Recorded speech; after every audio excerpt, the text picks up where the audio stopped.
Vamos falar hoje sobre o coração. O que a Bíblia fala sobre o coração? Em Jeremias 17:9, Jeremias 17:9, diz assim: enganoso é o coração. Enganoso é o nosso coração, mais do que todas as coisas, e desesperadamente corrupto, quem o conhecerá?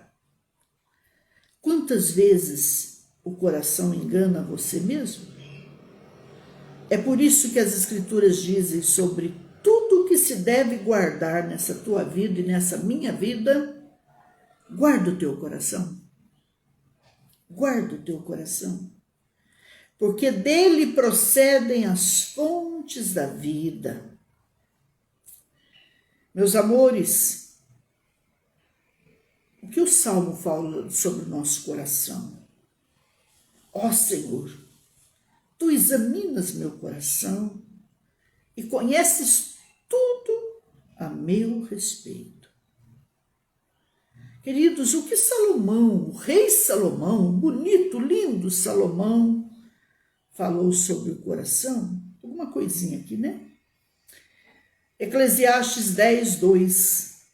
O coração do sábio se inclina para o lado direito, mas o do estulto para a esquerda. Alguém poderia apressadamente supor que essas palavras de Salomão oferecem apoio bíblico? E a gente tem que observar o que ele diz aqui.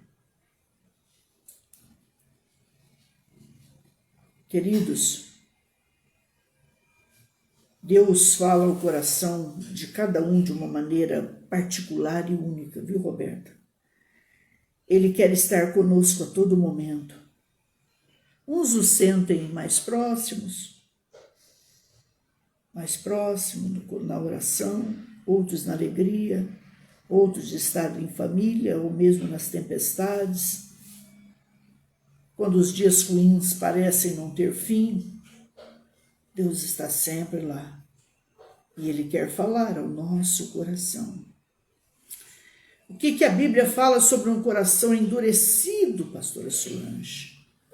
Pois o coração deste povo está endurecido, ouvem com dificuldade, têm os olhos fechados, de modo que seus olhos não veem, e seus ouvidos não ouvem, e seu coração não entende, e não se voltam para mim, nem permitem que eu os cure. Olha, coisa forte, hein? Forte, eu acho muito forte. Não sei o que você pensa. Queridos, Deus precisa de um coração mais espiritual hoje. Um coração de sabedoria, de inteligência, de amor. É muito importante hoje. O que Jesus fala sobre o coração, pastora? Pastor Júlio Oliveira, boa tarde, filho. Jesus fala que o Senhor não vê como o homem. O homem vê a aparência, mas o Senhor vê o coração. Forte, né, Roberta? Mas graças a Deus, porque embora vocês tenham sido escravos do pecado, passaram a obedecer de coração. Oh, que lindo, né?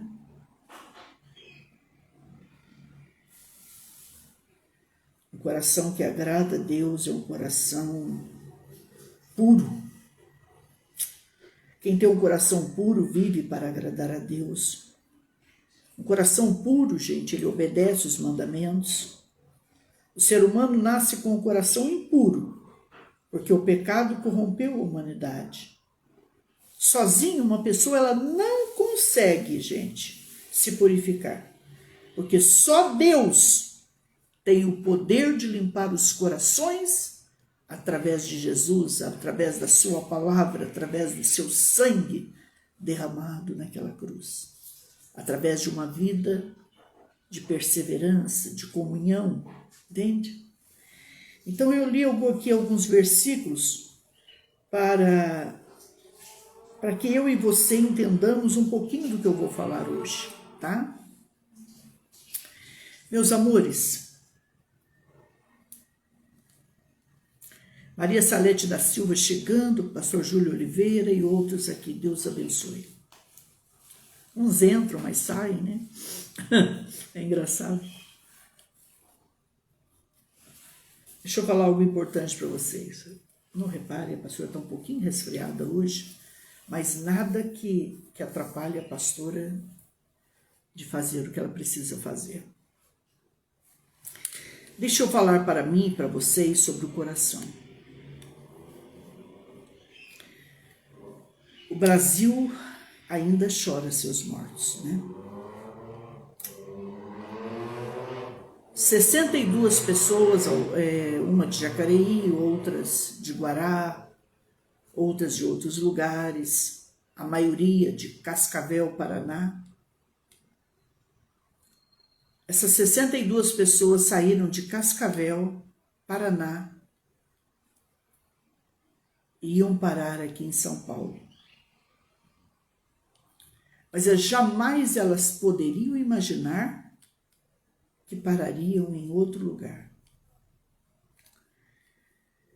E o mais triste, gente, é que, segundo os peritos, segundo a caixa preta, como descrevem, é que eles viram até o último momento, eles viram a queda livre até o último momento, e eles só morreram, presta atenção nisso, quando o avião cai de uma forma, né, vertical, ele cai de barriga para baixo, tanto que ele ficou achatado no chão, uma velocidade muito grande.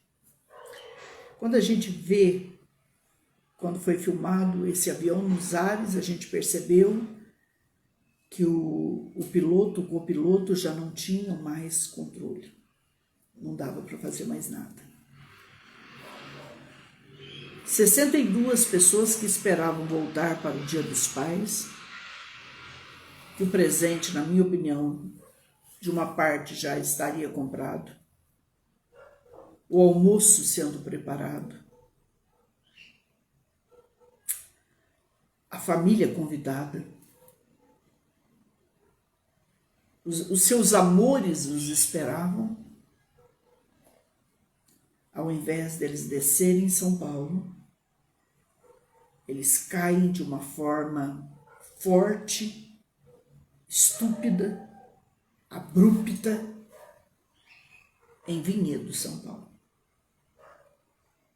62 almas preciosas. Ninguém pega um avião, embora eles mandam afivelar os sinos, eles ensinam as portas de saída. E agora eu não sei se é verdade isso, porque já tem algum tempo, mas diz que numa hora de grande perigo, não sei se é verdade, porque a documentação tem que ficar junto da pessoa, não sei se isso é verdade, por isso não quero afirmar aqui.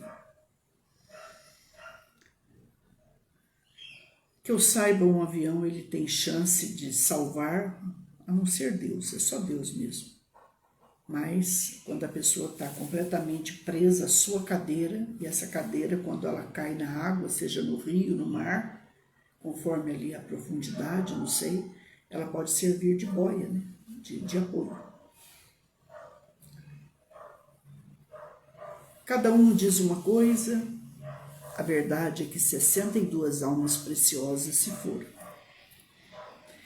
Pastora, eles imaginariam, é lógico que tem sempre algum que tem uma premonição, tem um que tem um medo, tem um que tem um sonho, isso é normal, isso acontece.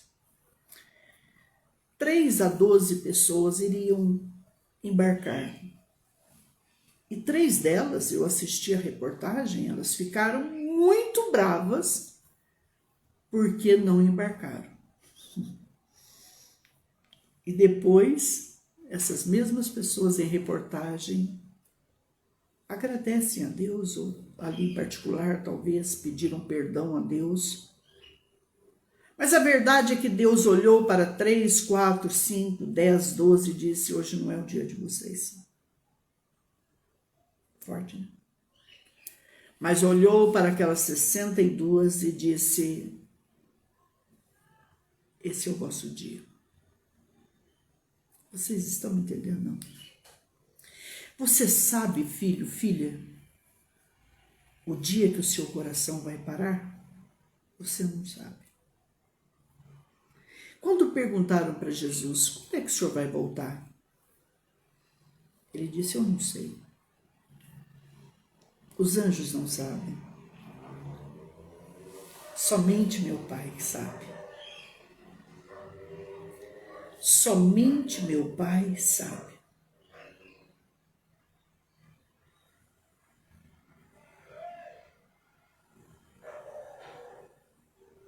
O Pai sabe quando esse coração, aquele que fez esse coração, aquele que ordenou esse coração bater por tantos anos, ele sabe a hora dele parar.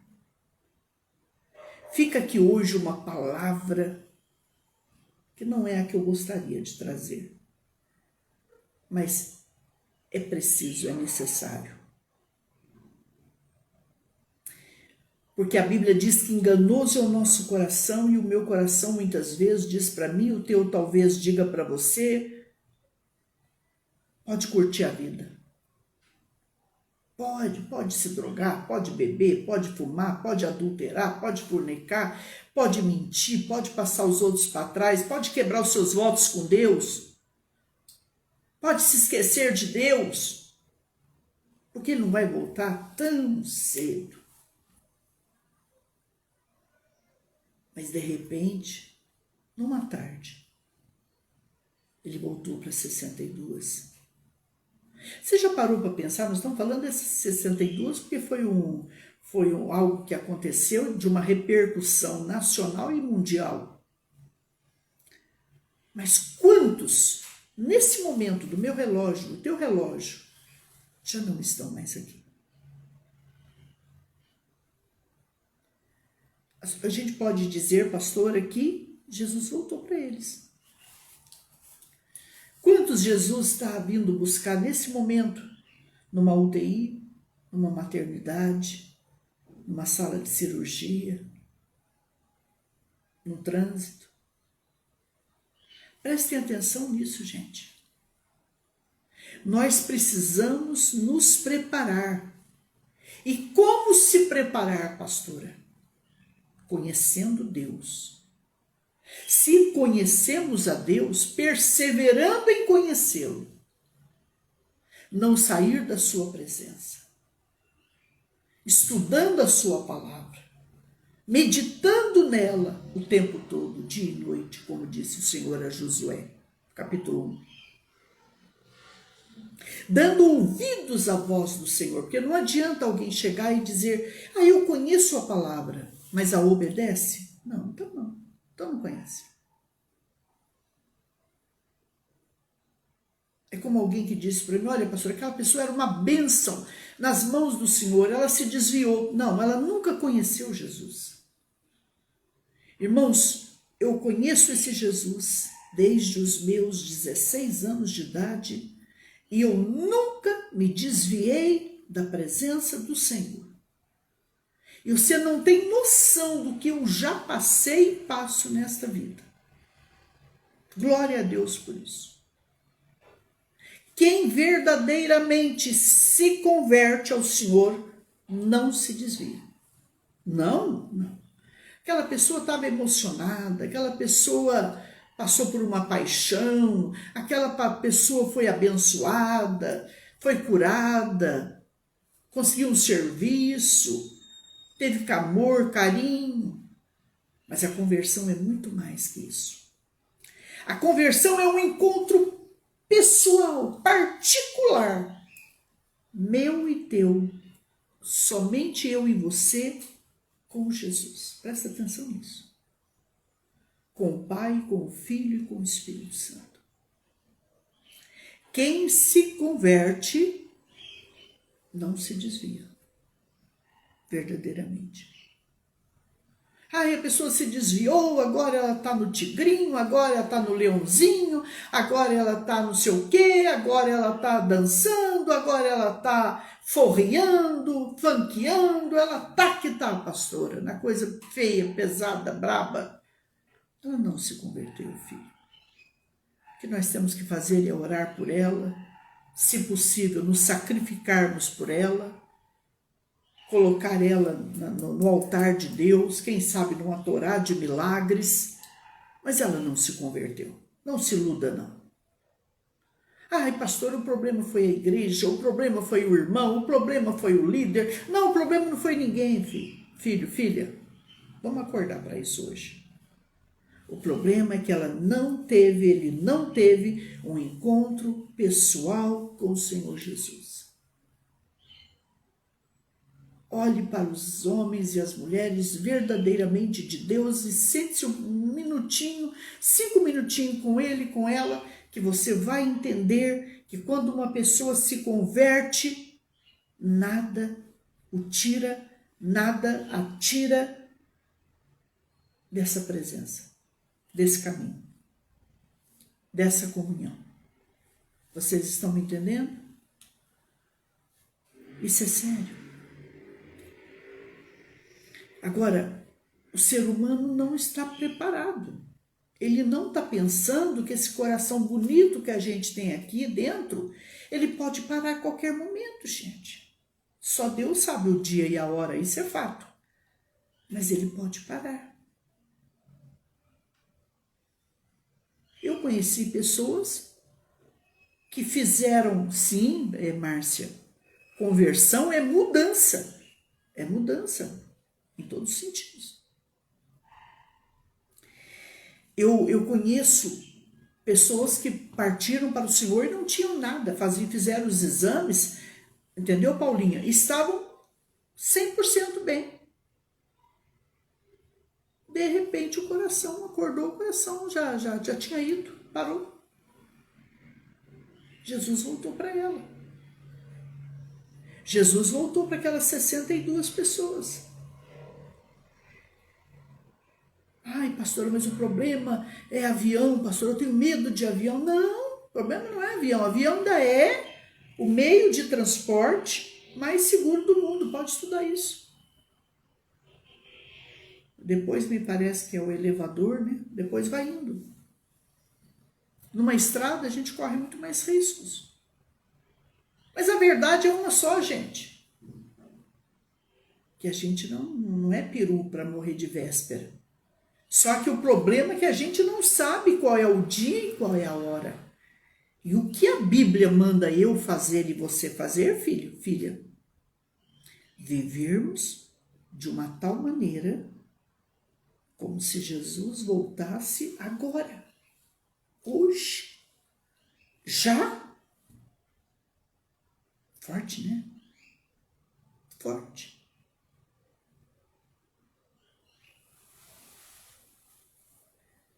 Pastora, se uma pessoa morrer e a senhora chegar ali no caixão dela e fizer um voto com Deus e entregar uma grande oferta e fizer uma oração poderosa, Deus pode salvar ela? Não, não pode.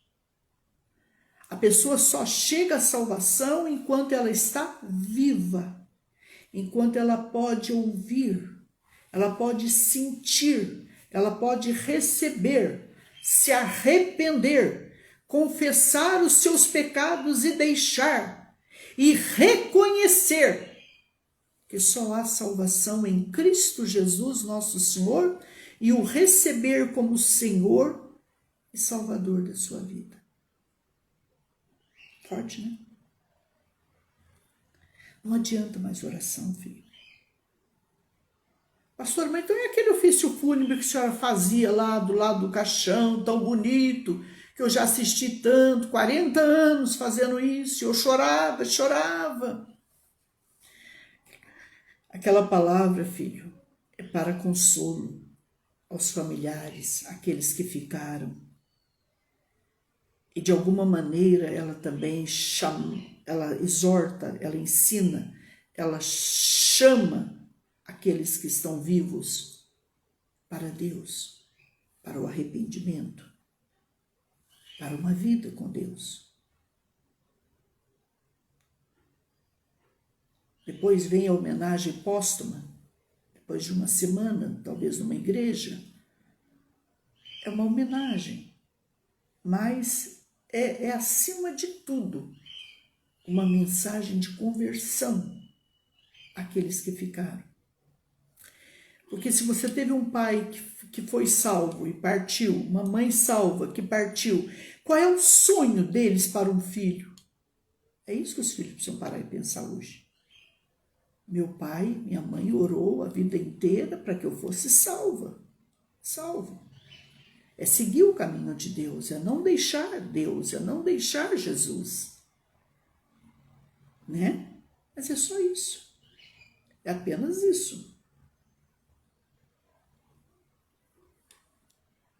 Não, pastora, mas e se eu acender uma grande luz? Não adianta mais.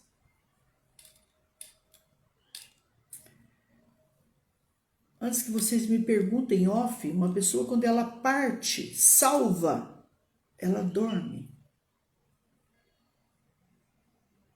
Abaixo do trono de Deus, ali, ó, que alguns chamam o seio de Abraão, o paraíso, ela fica ali. Mas e aqueles que partem não salvos? Isso é a coisa mais triste que existe. A parábola do rico e Lázaro fala abertamente sobre isso, pode estudar lá. Não vai dar tempo da gente estudar aqui, mas estuda lá. Que ele pede, por favor, deixa eu ir lá avisar minha família, manda alguém avisar minha família, para não vir para esse lugar, pelo amor de Deus. Não tem mais jeito. O que o Senhor diz? Lá tem os profetas. Hoje, lá tem santos, lá tem pastores, lá tem anjos, tem líderes, tem salvos, que eles possam ouvi-lo. Se você crê, e eu também, que a Bíblia é a palavra de Deus verdadeira, que eu creio, por isso eu prego, eu creio.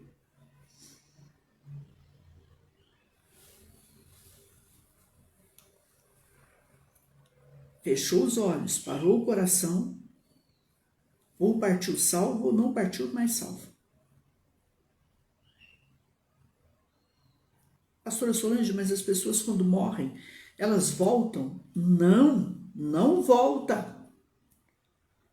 Mas alguém apareceu para mim dizendo que era meu pai, era o espírito familiar, toma cuidado.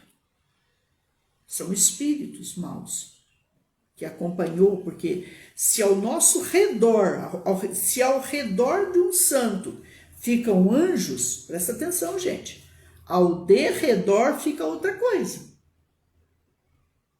É assim como desde que você nasceu, você tem ali o anjo de guarda, o anjo do Senhor, você também tem um outro anjo ali que cresce com você ali, mas cresce no sentido, pra você entender só, conforme você vai crescendo, ele vai te acompanhando do mal.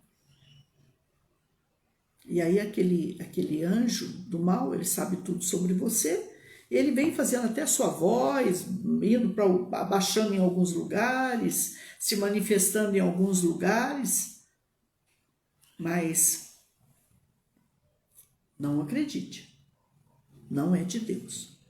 Entenderam? Não é de Deus. É por isso que, se ouvirdes a voz do Espírito, se hoje ouvirdes a voz de Deus, a voz do Espírito Santo, não endureçais o vosso coração. Nós não sabemos a hora que Jesus vai voltar. É por isso que eu e você, a gente tem que permanecer. A gente tem que se policiar o tempo todo, tem que vigiar. Ter uma vida orante, sabe, gente, o tempo todo. Jamais aquelas 62 pessoas entraram dentro de um avião para morrer. Mas para chegar, para descansar, para comemorar, para festejar. Só que era o dia delas. Era a hora delas, gente. Meu pai era um caipirinha maravilhoso, delicioso. Meu Deus, às vezes eu falo dele, e quando eu falo dele eu sinto muita saudade dele. Mas eu aceito a vontade de Deus na vida dele, sabe, filhos? E ele dizia assim que quando chega a hora que Deus chama a gente, ele falava assim, quando a nossa hora chega, compadre, uma casca de banana é suficiente para a gente dar uma escorregada e ir embora. Vocês estão me entendendo? Vocês estão me entendendo? Você não sabe o seu dia, a sua hora. Então é por isso que é bom andar preparado. Tá bom? Se tiver alguma pergunta aí, alguma observação, pode escrever, pode deixar aí, certo ou errado, não importa. Estamos juntos